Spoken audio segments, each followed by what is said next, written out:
Connaissez-vous les serres municipales de Tours, un lieu central dans le fleurissement de la ville? Oui, prenons la direction des serres du Bois des Hâtes. On y produit les plantes, les légumes et les fleurs qui ornent les villes de Tours et de Saint-Avertin.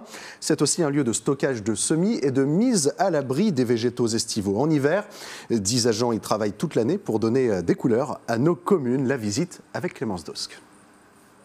Avec près de 1500 plantes produites chaque année, les serres municipales de la ville de Tours sont en activité à toute saison.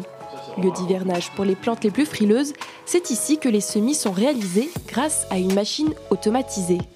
On a la partie donc élévateur de terreau, le parti semoir qui se retrouve derrière nous.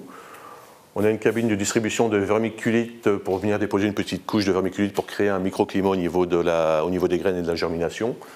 La cabine d'arrosage qui se trouve derrière, et ensuite on récupère les plaques qui sont semées là-bas au bout, et on vient les positionner en fait en serre dans les cellules qui sont derrière nous, donc au chaud, pour assurer la germination. Donc ce sont des plaques avec des petites alvéoles comme celle-ci. Les graines sont déposées au centre et on fait germer dans les cellules. Entre réchauffement climatique et sobriété, les agents ont fait évoluer leur méthode de travail. La température des serres a été baissée, permettant ainsi une économie annuelle de 100 000 €. Le site produit également son propre compost, 1500 mètres cubes issus des feuilles mortes ramassées par les agents, auxquels s'ajoutent notamment les paillages de la brigade équestre, de Ferme Expo ou encore le fumier des animaliers de la ville. Enfin, le calendrier de plantation a été revu, de même que le catalogue de végétaux. Côté pépinière, les arbres et arbustes résistants au manque d'eau sont désormais privilégiés. On a des plantes qui sont plus sur des essences type méditerranéenne,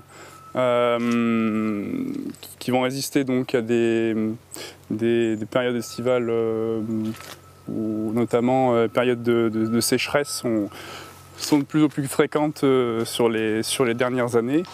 Au retour des beaux jours, les serres se mueront en une véritable fourmilière.